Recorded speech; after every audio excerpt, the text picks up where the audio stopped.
হঠাৎ সেই নাচ গানের মাঝখানে চেঁচিয়ে উঠলেন অরুণ কুমার। এ কি তুমি? তোমাকে কে এখানে আসতে বলেছে? বন্ধ করো, বন্ধ করো এই গান, নাচ থামাও, বেরিয়ে যাও এখান থেকে। তুমি না ঘরের বউ? না, শুনতেই হবে তোমাকে। আজ আমি সারা রাত ধরে নাচবো, গাইবো। আমাকে নাচতে দাও, আমাকে গাইতে দাও। খবরদার বলছি, আমার কথার যদি অমান্য করো তার পরিণাম যে কি হবে সেটা তুমি খুব ভালো করে জানো। জানি তুমি আমাকে গুলি করে মারবে, এই তো? মারো, মারো আমাকে, দেখবো তোমার বন্দুকে কত গুলি আছে। এইভাবে বেঁচে থাকার চেয়ে মরে যাওয়া ঢের ভালো। বলার সঙ্গে সঙ্গেই অরুণ কুমার উঠে দাঁড়ালেন। তারপর দেওয়ালে আটকানো বন্দুকটা নিয়ে এসেই উঁচিয়ে ধরলেন সাথীদের দিকে। আমরা চিৎকার করে উঠলাম, আরে আরে কি করছেন, কি করছেন? আপনি কি সত্যি সত্যি গুলি করে মারবেন নাকি? অরুণবাবু, আপনি কি করছেন? সরে যাও, সরে যাও তোমরা, ওকে আজ আমি শেষ করে দেবো। ততক্ষণে বন্দুকের গুলি ছুটে গেছে। সাথীদের বুক রক্তে ভেসে গেল। সাথীদি ঘরের মেঝেই লুটিয়ে পড়লেন। বন্দুকের শব্দ শোনা মাত্র ছাদের ওপর থেকে একটা কুকুর ঘেউ ঘেউ করে ডেকে উঠল। হঠাৎ দেখা গেল কুকুরটা ছুটিয়ে এসে ঝাঁপিয়ে পড়ল সাথীদের ওপর। এ কি করে সম্ভব? এ তো সেই কুকুরটা যেটাকে আমরা ছাদে রেখে সিঁড়ির দরজা বন্ধ করে নেমে এসেছি। আবার গর্জে উঠল বন্দুক।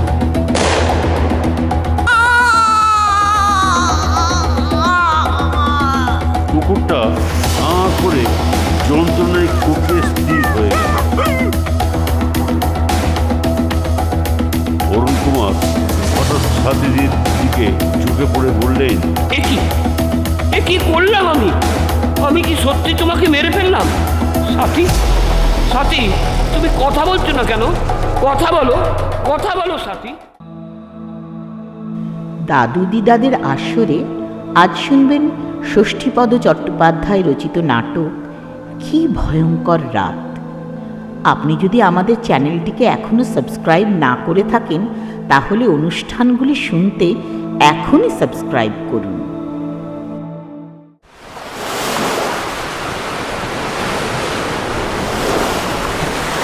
1950 সালের কথা।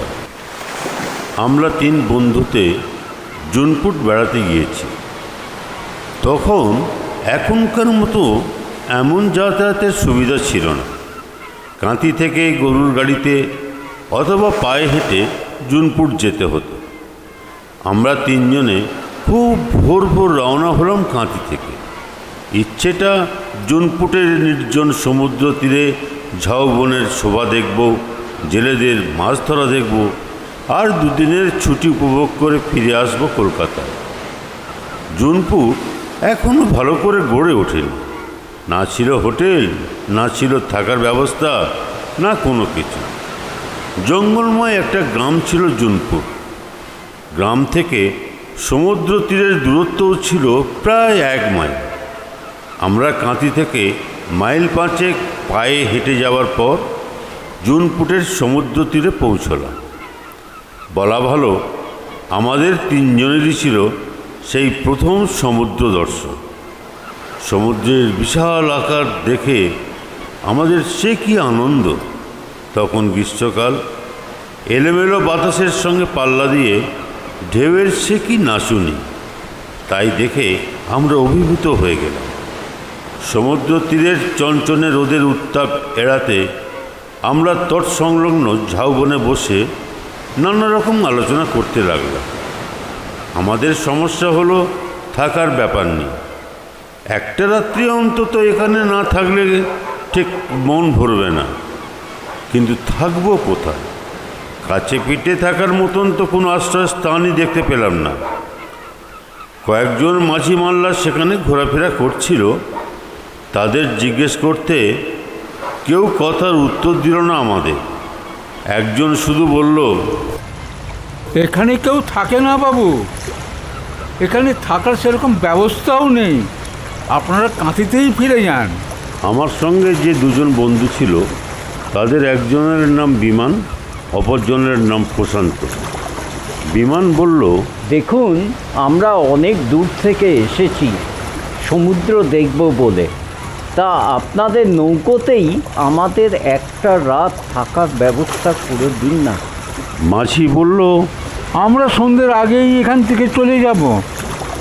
তাছাড়া বিশ্বাস করুন, এই জায়গা ভালো নয়। কেন, চুরি ডাকাতি হয় বুঝি? না না, কার কি আছে যে চুরি ডাকাতি হবে? হ্যাঁ, অন্য উপদ্রব হয় এখানে। আপনারা থাকতে পারবেন না, আর কেউ থাকেও না এখানে।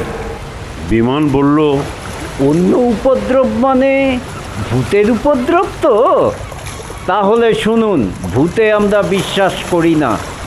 আর ভূত বলে যদি কিছু থাকেও, তাহলে আমাদের উপদ্রবে তারাই পালাবে এখান থেকে।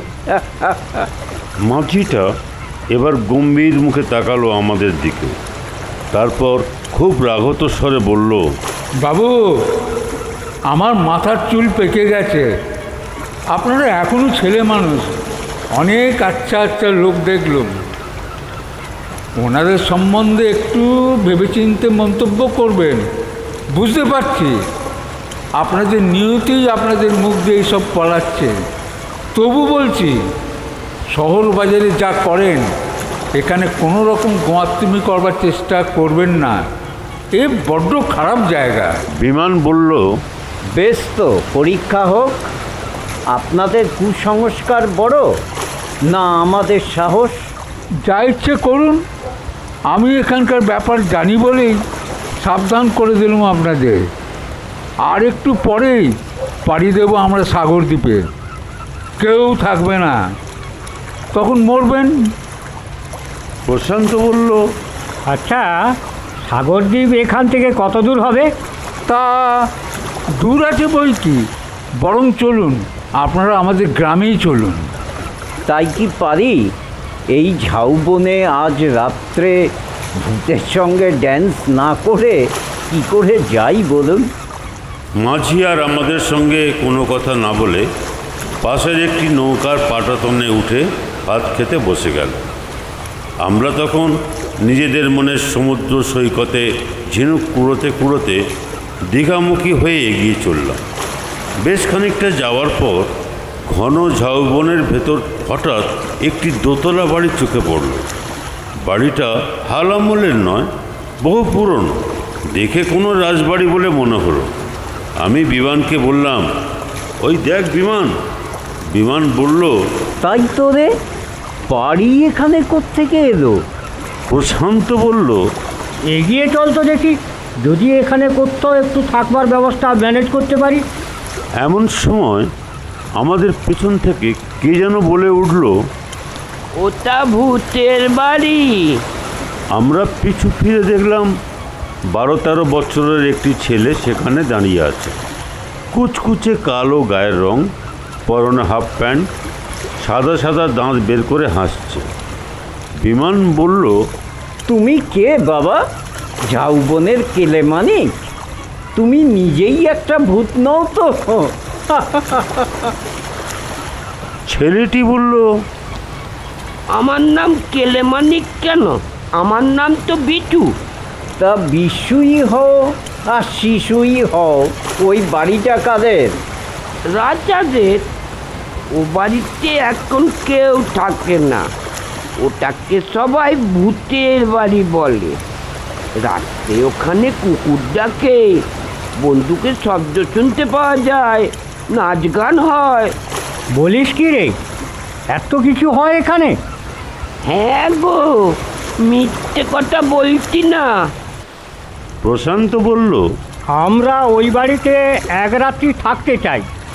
বিশু বলল, কেউ পারে না তা তোমরা, হক মন্দ নয়। ও কি বলে, আমার বাবা ওই বাড়ির বাগানের মালিক ছিল, বাবাই থাকতে পারলে না। তুই কখনো থেকেছিস ওই বাড়িতে? হ্যাঁ, বাবার সঙ্গে থেকেছি। আমি বললাম, আমরা যদি এক রাত ওই বাড়িতে থাকি, তোর বাবাকে বলে একটু থাকার ব্যবস্থা করে দিতে পারবি আমাদের? পারবো, তবে এখানে তো কেউ থাকে না। যারা থাকে ভূতের তাদের গলা টিপে মেরে ফেলে। বিমান বলল, গুল মারার জায়গা পাসনি বেটা? কেউ যদি থাকেই না তো ভূতে গলাটা টেপে কার? তোর? বিশু কথার উত্তর দিতে পারল না। প্রশান্ত তখন বলল, এই বাড়িতে থেকে তুই কাউকে মরতে দেখেছিস? না। তবে চল, তোর বাবার কাছে নিয়ে চল আমাদের। তোর বাবার ব্যবস্থা করে দিলেই এই বাড়িতেই আমরা এক রাত্রি বাস করব। বিশু আমাদের ওর পিছু পিছু আসতে বলে ঝাউবনের বাইরে এলো। তারপর ডান দিকের পথ ধরে কিছুটা এগোতেই দেখা গেল একজন বুড়ো মতন লোক জঙ্গল থেকে ঘাস কেটে থলির বস্তায় পুড়ছে। বিশু বুড়োর কাছে গিয়ে কানে কানে কী যেন বলল। বুড়ো তাড়াতাড়ি বস্তা রেখে উঠে দাঁড়িয়ে আমাদের দিকে অবাক বিস্ময়ে তাকিয়ে রইল। আমি জিজ্ঞেস করলাম, আপনি কি এই রাজবাড়ির বাগানের মালিক ছিলেন? আগে হ্যাঁ। আমরা জুনপুট বেড়াতে এসেছি, কিন্তু এখানে কোথাও থাকবার জায়গা পাচ্ছি না। আপনি কি পারেন ওই বাড়িটাতে আমাদের এক রাত্রি থাকার ব্যবস্থা করে দিতে? কেন পারবো না? বাড়ির চাবি তো আমার কাছে। তবে কি জানেন, ও বাড়িতে থাকা উচিত নয়। ওটা ভূতের বাড়ি। ও বাড়িতে এক রাত কেউ থাকলে সে পাগল হয়ে যায়। ওই বাড়িতে থেকে পাগল হয়ে গেছে এমন কাউকে আপনি দেখাতে পারবেন? না। তবে মিথ্যে ভয় দেখাচ্ছেন কেন? তা আমি বলি কি বাবু, আপনারা কাঁথিতেই ফিরে যান। এখানে রাত্রিবাস করবেন না। কেন? ওখানে কোনো দলের গোপন আড্ডা হয় বোধ হয়। না না বাবু, গভীর রাতে ও বাড়িতে আলো জ্বলে, নাচ গান হয়, বন্দুকের শব্দও শোনা যায়। আমি বললাম, গোষ্ঠীর মাথা হয়। তবে হ্যাঁ, তুমি চাবি দিলেই আজ রাত্রি ও বাড়িতে সত্যি আলো জ্বলবে, নাচ গান হবে। বন্দুকের আওয়াজ অবশ্য শোনাতে পারবো না। আর এও দেখে রেখো, এই শেষ রাত আমরা তিনজনে আজ সারা রাত ধরে এমন ভূতের নাচ নাচবো যে আর কখনো ওই বাড়িতে ভূতের উপদ্রবই হবে না। এক মিনিট দাঁড়ান আপনারা। বলে হন হন করে গাছপালার আড়ালে অদৃশ্য হয়ে গেল। একটু পরেই ফিরে এলো একটা চাবির গোছা নিয়ে। বলল, নিন চাবি। কাল কখন ফিরবেন আপনারা? তা ধরুন ভোরবেলা। ঠিক আছে, আমি এখানেই থাকবো। না থাকি বিশু থাকবে। চাবিগুলো ফেরত দিয়ে যাবেন। হ্যাঁ, আর একটা কথা, ঘরের জিনিসপত্রে দয়া করে হাত দেবেন না, বাগানের ফুলও ছিঁড়বেন না। আমি বললাম, না না, ওসব কিছু করব না আমরা। তারপর বললাম, আচ্ছা এখন তো বেলা প্রায় 11টা বাজে, এখানে খাওয়া দাওয়ার কি ব্যবস্থা করা যায়? যান না, গ্রামে যান আপনারা। কোনো বাড়িতে টাকা পয়সা দিয়ে দেবেন, ওরাই রেঁধে দেবে। ফেরার সময় কারো কাছ থেকে একটা হ্যারিকেন চেয়ে আনবেন। আমাদের কাছে মোমবাতি আছে। তাহলে তো খুব ভালোই হয়। আমরা চাবির গোছাটা সঙ্গে নিয়ে প্রথমে চলে গেলাম জুনপুট গ্রামে আমাদের খাওয়া দাওয়ার ব্যবস্থা করতে এবং রাতের আহার সংগ্রহ করতে। যাওয়ার সময় দেখলাম সেই মাঝিরা তখন নোঙর তুলে সাগরদ্বীপে যাওয়ার জন্য তৈরি হচ্ছে। আমরা তাদের যাত্রাপথের দিকে চেয়ে থাকলেও তারা কিন্তু ফিরেও তাকালো না আমাদের দিকে। গ্রামে গিয়ে আমরা খাওয়া দাওয়া সেরে রাতের জন্য কিছু মুড়ি আর রসগোল্লা নিয়ে আবার সমুদ্র সৈকতে ফিরে এলাম। সমুদ্র এখন আরও অশান্ত, আরও উত্তাপ। যত জোরে হাওয়া বইছে সমুদ্র ততই ফুলছে। আমরা বালুচরের গা ঘেঁষে ঝাউবনে ঢুকলাম। বিশু আমাদের দেখে ছুটে এলো। তারপর আমাদের আগে আগে চলতে লাগলো সে। আমি বললাম, কী রে বেটা, বেশ তো মনের আনন্দে নাচতে নাচতে যাচ্ছিস, ভয় করছে না? বিশু বলল, ভয় করবে কেন? আপনারা তো আছেন। তাছাড়া দিনের বেলায় ওখানে কিছুই হয় না, ভূত তো আছে রাত্রির বেলা। তোরা দিনের বেলায় ঢুকিস ওখানে? আমরা কখনো কোনো সময়ই ঢুকি না। যাই হোক, আমরা সেই পুরানো রাজবাড়ির সামনে এসে দাঁড়ালাম।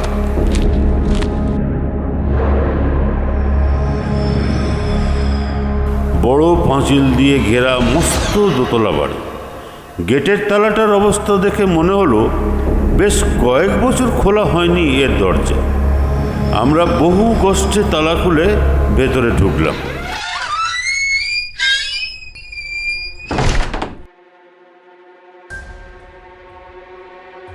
ঘন ঘাস আগাছায় ভরে আছে চারিদিক, আর চাঁপা, গন্ধরাজ ও ম্যাগনোলিয়ার গন্ধে ম ম করছে চারিদিক। আমরা ভেতরে ঢুকে অবাক হয়ে গেলাম। বাড়িটা বাইরে যেমন পোড়ো বলে মনে হয়, ভেতরে কিন্তু তা নয়। বেশ পরিষ্কার পরিচ্ছন্ন। মনে হলো দিন কতক আগে কেউ বুঝি এসে এখানে থেকে গেছে। আমরা নিচের তলা থেকে সিঁড়ি দিয়ে দোতলায় উঠলাম।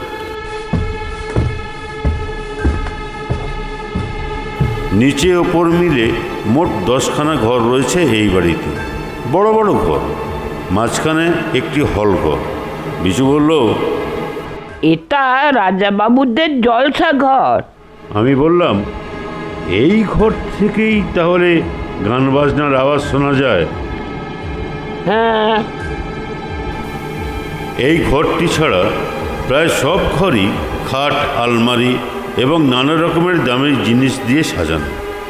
খাটের উপর পুরু গদি, দুধসাদা বেডশিট দিয়ে ঢাকা, যেন এইমাত্র পেতে রেখেছে কে। কোথাও এতটুকু ধুলোর আস্তরণ নেই।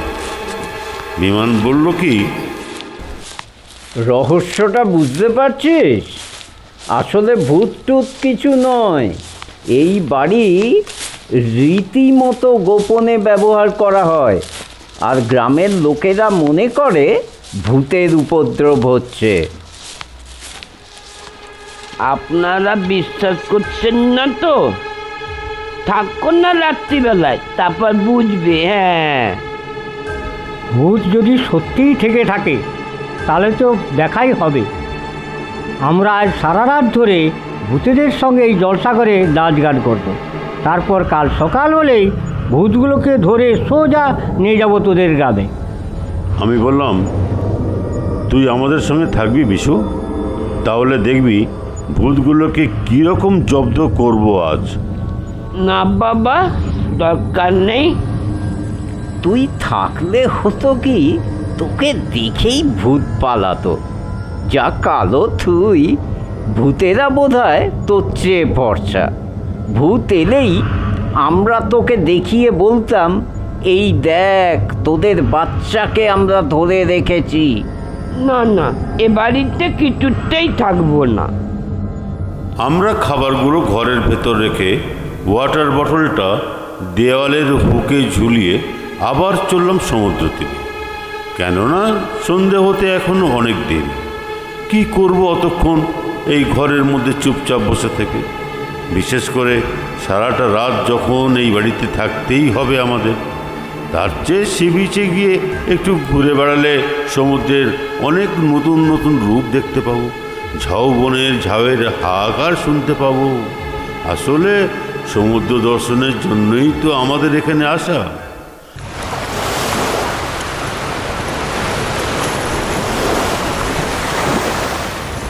সমুদ্রে তখন ভাটার টান। জল যত সরে যাচ্ছে ততই বিভিন্ন রকমের ঝিনুকের খোলার বহর দেখা যাচ্ছে। আমরা কাড়াকাড়ি করে সেই সব ঝিনুক কুড়োতে লাগলাম। এমন সময় দেখি আমাদের অদূরেই সেই নির্জন বালুচরে এক সুন্দরী মহিলা নিজের মনেই ঝিনুক কুড়িয়ে চলেছে। দেখে বেশ বড় ঘরের বউ বলেই মনে হলো। এই মহিলা এখানে এলেন কোত্থেকে? হঠাৎ ঝাউবনের ভেতর থেকে এক স্মার্ট যুবককে বেরিয়ে আসতে দেখলাম। তিনি আমাদের দেখে দূর থেকে বললেন, এই যে ভাইয়ারা, শুনছেন? যাক, মহিলা তাহলে একা নন। আমরা তাঁর দিকে এগিয়ে গেলাম। যুবক আমাদের দিকে তাকিয়ে সহস্যে বললেন, আপনারা কি তারাই নাকি মশাই? কারা? মানে যারা ওই ভূতের বাড়িতে রাত কাটাতে চান? আগে হ্যাঁ। আপনারা কি সত্যি ওই ভূতের বাড়িতে থাকতে চান? তাছাড়া উপায় কি বলুন? এখানে সমুদ্রের ধারে ওই বাড়িটা ছাড়া আর তো রাত্রিবাসের উপযোগী কিছুই দেখছি না। তখন গ্রীষ্মকাল, ইচ্ছে করলে আমরা এই ঝাউবনের বা বালির চড়াতে রাত কাটাতে পারতাম। তবে ভয়টা তো আর ভূতের নয়। ধরুন যদি সাপে কামড়ায়, সাপকে ভয় করি, তাই সাহসে ভর করে ওই বাড়িতেই রাত কাটাবো আমরা। তাছাড়া কেউ একটা অ্যাডভেঞ্চার। ভূতের গল্প অনেক শুনেছি, কিন্তু ভূতকে তো চাক্ষুষ কখনো দেখিনি। তাই জেদের বসে থাকছি ওই বাড়িতে। ভূত যদি থাকেও এই সুযোগে তার দেখাটাও পেয়ে যাব। তাহলে ভাই একটা কথা বলবো? হ্যাঁ বলুন। আজ রাত্রে যদি ওই বাড়িতে আপনাদের সঙ্গে আমাদেরকেও সঙ্গী করে নেন। সে কি, ভয় করবেন না আপনাদের? আমরা দুজনে হলে হয়তো ভয় করতো, কিন্তু আপনারা যখন আছেন তখন ভয় কি? আমরা সঙ্গে সঙ্গে রাজি হয়ে গেলাম। বললাম, দেখুন, যতই সাহসে ভর করে থাকি না কেন, তবুও আমরা তিনজন। আপনাদের পেয়ে আমাদেরও বুকে বল এলো। আর কিছু না হোক, সারা রাত গল্প করেও তো কাটাতে পারবো। যুবক অদূরে ঝিনুক কুড়োতে ব্যস্ত থাকা মহিলাকে ডাকলেন। সাথী, এই সাথী, একবার এদিকে শুনে যাও। মহিলা এক কোঁচড় ঝিনুক নিয়ে এগিয়ে এলেন। হ্যাঁ শোনো, এরাই সেই তিনজন যারা আজ ওই বাড়িতে রাত্রিবাস করতে যাচ্ছেন। আমি এদের রাজি করিয়েছি, বুঝলে, আমাদের সঙ্গে নিতে। মহিলা খুব খুশি হয়ে বললেন, অজস্র ধন্যবাদ। আপনার ভয় করবে না তো? না ভাই, অত আমার ভূতের ভয় নেই। বিশেষ করে আপনাদের মতো ভাইদের সঙ্গী পেলে আমি এক রাত কেন 10 রাতও ও বাড়িতে কাটাতে পারি। খুব ভালো হলো। আমরা অবশ্য কাল সকালেই কাঁথি চলে যাব, কিন্তু আমরা যে এই বাড়িতে রাত্রিবাস করতে যাচ্ছি এই কথা কে বলল আপনাদের? সবাই বলছে, সবাই জেনে গেছে আপনারা আজ ওই বাড়ির অতিথি। এমন সময় বিশু এলো ছুটতে ছুটতে। আমি বলেছি গো, আমি বলেছি। অদূরে মালিবুড়োকে দেখা গেল। মালিবুড়ো ঘাসের বোঝা মাথায় নিয়ে কাছে এসে বলল, হ্যাঁ, এই তো এনাদের সঙ্গে দেখা হয়ে গেছে দেখছি। তা ভালোই হয়েছে, দল বেঁধে থাকুন। তবে আমি এখনো বলছি, যা করছেন ঠিক করছেন না। সূর্য তখন অস্ত গেল। মালিবুড়ো বলল, যান, একান্তই যাবেন যখন, তখন এই বেলা চলে যান, আর দেরি করবেন না। বাবা, আমি যাব ওদের সঙ্গে। খবরদার, ওই বাড়িতে কেউ যায়? তুই যদি যাস তো আমার যেতে আপত্তি কি? বিমান হঠাৎ ধরে বসলো। আচ্ছা, কেন আপনারা অহেতুক ভয় পেয়ে এত ভীত হচ্ছেন? কবে কি হয়েছে তা কে জানে। আমরা এতজন যখন আছি তখন ভয় কি? আমাদের সঙ্গে একজন মহিলা রয়েছেন, তিনি ভয় পাচ্ছেন না, আর আপনি ভয়ে অস্থির হয়ে যাচ্ছেন। আপনি নিজে এক রাত থেকেই দেখুন না, তাহলেই প্রমাণ হয়ে যাবে ভূত আছে কি নেই। কিন্তু বাবু, ওই বাড়ির ভেতর থেকে গান বাজনার আওয়াজ আমি নিজের কানে শুনেছি। একটা কুকুর, উফ, কি সাংঘাতিক রকমের চিৎকার করে ডেকে ওঠে। আর রাতের অন্ধকারে ওই বাড়ির ভেতর আলো জ্বলে। সেই জন্যই তো বলছি, আজ রাত্রে আমাদের সঙ্গে আপনিও থেকে যান, থেকে নিজের চোখেই সব দেখবেন ওখানে কি হয় আর কি হয় না। মালিবুড়ো একটু ভেবে বলল, আবার ওই বাড়িতে আপনারা আমাদের ঢোকাবেন? ঠিক আছে, আপনারা যান, আমরা খাওয়া দাওয়া সেরে রাত্রে শোয়ার সময় ঠিক যাব। যাক, পথে এসেছেন দেখছি। ভূত থাকলেও ভূত আপনার কি করবেটা শুনি? গলা টিপে মেরে ফেলবে, এই তো। আর যদি মেরেই ফেলে তাতেই বা হয়েছেটা কি? বলি, বয়স তো হয়েছে, আর কতদিন বাঁচবেন? যান, তাড়াতাড়ি যান, ফটকটা খোলা রাখবেন, আমরা সময় মতো যাব। মালি বুড়োকে বিদায় দিয়ে আমরা 5 জনে ঝাউবনের ভেতরে সেই পোড়ো বাড়িতে এসে ঢুকলাম। সঙ্গে টর্চ ছিল। টর্চের আলোয় পথ দেখে দোতলায় উঠে পাশাপাশি দুটো ঘর নিয়ে আমরা রইলাম, বাতিও জ্বাললাম। মহিলা তো ঘর দেখে দারুণ খুশি। এমন চমৎকার ঘর, খাট বিছানা, রাজবাড়ি একটা। আরে এরা বলে কিনা ভূতের বাড়ি। আমার তো মনে হচ্ছে সারা জীবন এখানেই থেকে যাই। আমি বললাম, সত্যি কি সংস্কার বলুন তো মানুষের। এরপর আমরা গোটা বাড়িটাকে দাপিয়ে বেড়ালাম প্রায়। তারপর সিঁড়ির দরজা খুলে আমরা সবাই মিলে ছাদে উঠলাম। সাথীদি বললেন, আহ, কি শান্তি! মাথার উপর নক্ষত্র খচিত কালো আকাশ। আমি রাতের নীরবতা ভেঙে হঠাৎ চেঁচিয়ে বললাম, ভূত বাবাজি, ও ভূত বাবাজি, আমরা আজ রাত্রে আপনাদের অতিথি। আপনারা কোথায়? আরে ও ভূত বাবাজি! সারা দেব না। আমিও হাসতে হাসতে চেঁচিয়ে বললাম, তা বললে কি হয়? বলুন না, আপনারা কোথায়? ও ভূত বাবাজি! আমি আমি এইখানে আপনাদের সামনে।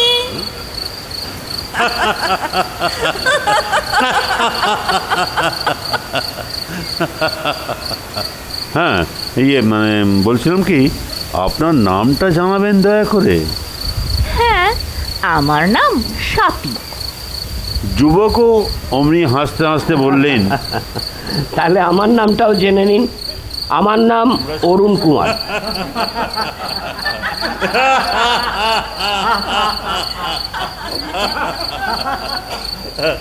যাক, আজ রাত্রে আমরাই তাহলে ভূতের ভূমিকায় অভিনয় করব। সত্যি আপনাদের পেয়ে যে কি ভালো লাগছে। না হলে আমাদের দুজনের তো জীবন একদম হাঁপিয়ে উঠেছিল। চলুন, বেশি রাত করে আর লাভ নেই, খাওয়া দাওয়াটা সেরে নেওয়া যাক। আমাদের টিফিন ক্যারিয়ার ভর্তি লুচি আর মাংস আছে। আমরাও মুড়ি মিষ্টি নিয়ে এসেছি। এ র্যাম, মুড়ি? মুড়ি কে খাবে? মুড়ি আমি খেতে পারি না। তার চেয়ে মিষ্টিগুলো বরং কাজে লাগান। আপনারা বসুন, আমি টিফিন ক্যারিয়ারটা এক্ষুনি নিয়ে আসছি। না না সাথীদি, একলা যাবেন না, কাউকে সঙ্গে নিয়ে যান। প্রশান্ত, তুই বরং যা। কোনো দরকার নেই, এত ভূতের ভয় করি না আমি। তা বলছিলাম কি, আপনাদের সঙ্গে খাবার জল আছে তো? আছে, আমাদের ঘরের দেওয়ালে হুকে ওয়াটার বোতলটা ঝুলিয়ে রেখে এসেছি। সাথীদি সিঁড়ির দরজার কাছে যেতেই আমি আবার বাঁধা দিলাম, শুনুন, একলা যাবেন না কিন্তু। সাথীদি হেসে বললেন, না ভাই, আমি একলাই যাব। আমি অরুণবাবুকে বললাম, দাদা, ওর কথা শুনবেন না, আপনি বরং ওর সঙ্গে যান। বলা যায় না তো, যদি কিছু দেখে ভয় টয় পান। অরুণবাবু বললেন, হ্যাঁ ঠিক। একটু পরেই সব কিছু নিয়ে ওপরে উঠে এলেন ওরা। তারপর ছাদে বসে বেশ জুত করে লুচি, মাংস আর রসগোল্লা খেলাম। খেয়ে জল টল খেয়ে ঘড়ি দেখলাম রাত 12টা। সাথীদি বললেন, আর ছাদে নয়, না না, আর নয়, এবার নিচে চলুন। ওহ, কি আনন্দের দিন আজ, আমার চোখে তো একটুও ঘুম আসছে না। চলুন এবার আমরাই সারা রাত ধরে গান গেয়ে চেঁচিয়ে হল্লা করে ভূতের উপদ্রব করি। এমন উপদ্রব করব যে ভূত বলে যদি কিছু থাকেও তারাও ভয়ে পালাবে। ঠিক কথা। আমরা যেই উঠতে যাব অমনি কোথা থেকে একটা কেঁদো কুকুর এসে হাজির হলো সেখানে। সাথীদি লাফিয়ে উঠলেন, ও মা, কি এখানে কুকুর এলো কোথা থেকে? কুকুরটা তখন সাথীদির পায়ের কাছে এসে লুটোপুটি খেতে লাগলো। প্রশান্ত বলল, এই হচ্ছে তাহলে পুরো বাড়ির ভূত। রাত্রিবেলা চিৎকার করবে, লোকে ভাববে ভূতে ডাকছে। কুকুরটা এবার সাথীদিকে ছেড়ে আমাদের এঁটো পাতাগুলোর উপর লাফিয়ে পড়ল। তারপর কড়মড় করে মাংসের হাড়গুঁড়ো খেতে লাগলো চিবিয়ে। আমরা কুকুরটাকে ছাদে রেখেই সিঁড়ির দরজা বন্ধ করে নেমে এলাম। নেমে এসেই দেখি আমাদের ঘরের পাশে মালিবুড়ো আর বিশু চুপচাপ বসে আছে। ওদের দেখে সাথীদি বললেন, এই তোমরা এখানে কেন? যাও নিচের ঘরে যাও, এখানে আমরা শোবো, হল্লা করব, সারা রাত ঘুমোতে পারবে না তোমরা। আমি মালিবুড়োকে বললাম, হ্যাঁ সাথীদি ঠিকই বলেছেন, তোমরা নিচের ঘরেই যাও, নইলে আমাদের দাপাদাপিতে তোমরা অস্থির হয়ে উঠবে। তারপর বিশুকে বললাম, কিরে বেটা, কেমন বুঝছিস? আপনারা শহরের লোক, সাহস আছে আপনাদের। যা এবার নিচের ঘরে গিয়ে আরাম করে ঘুমোগে যা, ভয় পেলে ডাকিস। মালিবুড়ো হঠাৎ বলল, এই জলসা করে দরজা খুললো কে?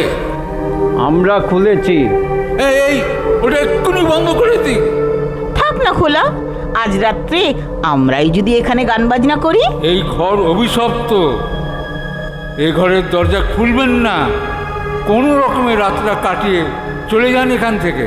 আমি বললাম, না, আজ আর কোনো ঘরই বন্ধ নয়, সব ঘরের দরজাই খুলে দেবো আমরা। এই বাড়ির অভিশাপ আজ আমরা কাটাবই। আপনাদের এখানে থাকতে দেওয়াটাই আমার ভুল হয়েছিল। ঠিক আছে, যা ভালো বোঝেন করুন। বলে মালিবুড়ো বিশুকে নিয়ে চলে গেল। ওরা চলে গেলে আমরা আর কেউ শোয়ার ঘরে না ঢুকে জলসা ঘরে ঢুকলাম। বিমানে রসিকতা করে বলল, ও এই তাহলে জলসা ঘর। এই ঘরেই এক সময় নাচ গানের ফোয়ারা ছুটত। তা যারা সেসব করতো তারা কোথায় লুকোলে বাবারা? শোনাও না একটু তোমাদের গান বাজনা। হ্যাঁ ঠিক কথা, এই পুরো বাড়িতে আমরা যাদের অতিথি হয়ে এসেছি তারা কেন আমাদের সঙ্গে এরকম করছে? যা হোক কিছু একটা শোনানো তো উচিত। যদি অশরীরী কেউ থেকে থাকো এই বাড়িতে, তাহলে আমি 1 2 3 বলছি, 3 বলার সঙ্গে সঙ্গেই সাড়া দেবে, নইলে জানবো এখানে কেউ নেই, সব ভাঁওতা। 1 2 3।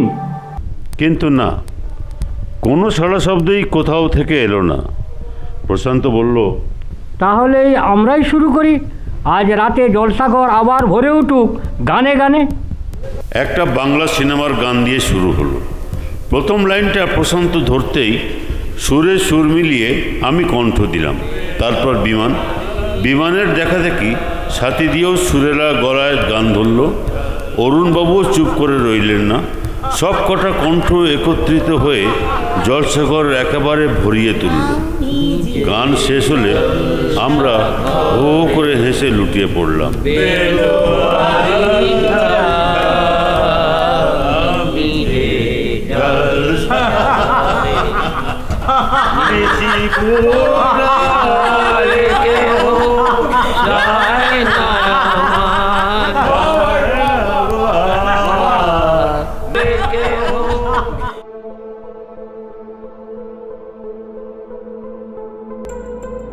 রাত তখন 1টা।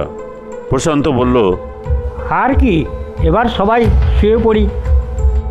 উমা, শোবে কি? শোয়ার পরে যদি চুপি চুপি ভূতেরা আসে, আজ কোনো শোয়া টোয়া নয়, আজ শুধু রাত জেগে ভূতের জন্য অপেক্ষা করা। ঠিক, শুলেই গোলমাল। তার চেয়ে আমি বলি কি, সাথীদি আপনি একটা গান ধরুন, খুব ভালো গলা আপনার। একা একা শুধু গলায় কি গান হয়? বেশ হতো যদি একটা হারমোনিয়াম থাকতো। এই তো ঘরের কোনো একটা হারমোনিয়াম রয়েছে দেখছি। কবেকার পুরনো, ওতে আওয়াজ বেরোবে? এই বলে হারমোনিয়ামটা কাছে টেনে রিডগুলো টিপে দেখতেই সুরে সুরে ঘর ভরে গেল।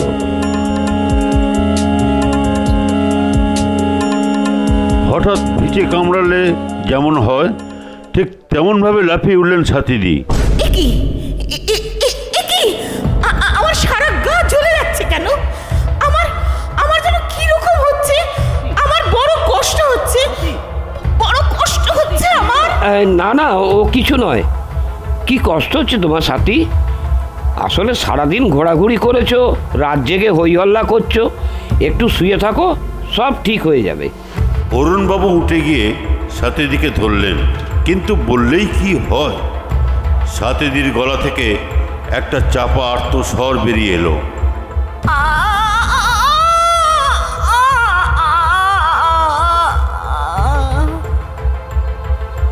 সঙ্গে সঙ্গে বাতি নিভে গেল, গোটা ঘর ভরে গেল অন্ধকারে। বাইরে চাপা গাছের ডালে একটা নিশাচর পাখি ডাকলো। হঠাৎ ফুলের গন্ধে ভরা এক ঝলক মিষ্টি বাতাস বয়ে গেল আমাদের শরীরের ওপর দিয়ে। পরক্ষণেই আলোয় ভরে উঠল গোটা ঘর। কিন্তু এ কি দেখছি আমরা?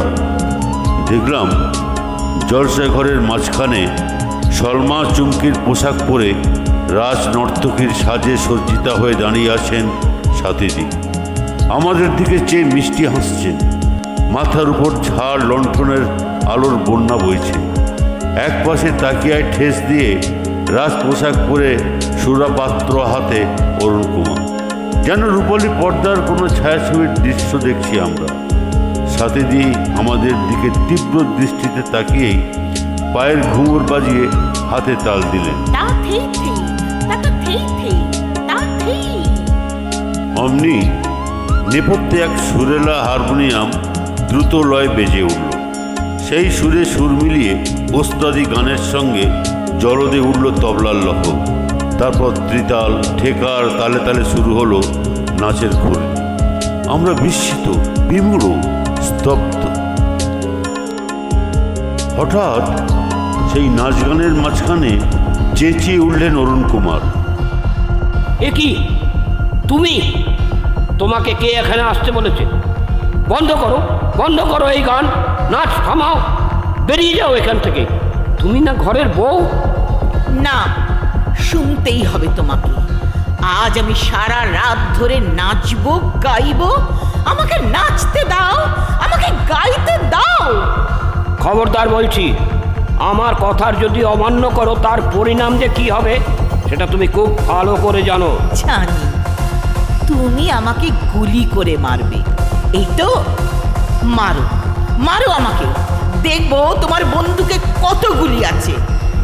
এইভাবে বেঁচে থাকার চেয়ে মরে যাওয়া ঢের ভালো। বলার সঙ্গে সঙ্গেই অরুণ কুমার উঠে দাঁড়ালেন। তারপর দেওয়ালে আটকানো বন্দুকটা নিয়ে এসেই উঁচিয়ে ধরলেন সাথীদের দিকে। আমরা চিৎকার করে উঠলাম, আরে আরে কি করছেন, কি করছেন? আপনি কি সত্যি সত্যি গুলি করে মারবেন নাকি? অরুণবাবু, আপনি কি করছেন? সরে যাও, সরে যাও তোমরা, ওকে আজ আমি শেষ করে দেবো। ততক্ষণে বন্দুকের গুলি ছুটে গেছে। সাথীদির বুক রক্তে ভেসে গেল। সাথীদি ঘরের মেঝেই লুটিয়ে পড়লেন। বন্দুকের শব্দ শোনামাত্র ছাদের ওপর থেকে একটা কুকুর ঘেউ ঘেউ করে ডেকে উঠল। হঠাৎ দেখা গেল কুকুরটা ছুটিয়ে এসে ঝাঁপিয়ে পড়ল সাথীদির ওপর। এ কি করে সম্ভব? এ তো সেই কুকুরটা যেটাকে আমরা ছাদে রেখে সিঁড়ির দরজা বন্ধ করে নেমে এসেছি। আবার গর্জে উঠল বন্দুক।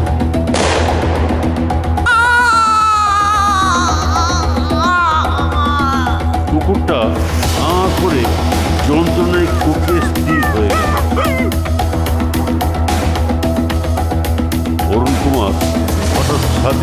দিকে ঝুঁকে পড়ে বললেন, এ কি করলাম আমি কি সত্যি তোমাকে মেরে ফেললাম?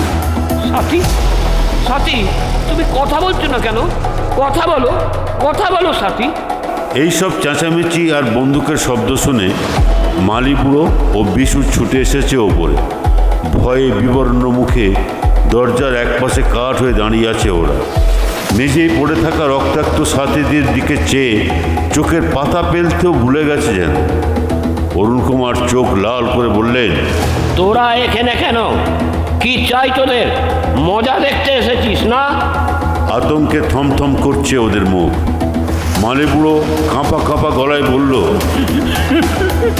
এই কি করলেন দাদাবাবু? আপনি সত্যি মেরে ফেললেন বৌদিমণিকে। Stop your word, nonsense. তোদেরকেও আমি গুলি করে মারবো। এই বাড়ির একটি প্রাণীকেও আমি জীবিত রাখবো না। যেমন করে সাথীকে মেরেছি ঠিক সেইভাবে তোদেরকেও মারব। মালি বুড়ো আর বিশু তখন চোখের পলকে ছুটে পালালো সেখান থেকে।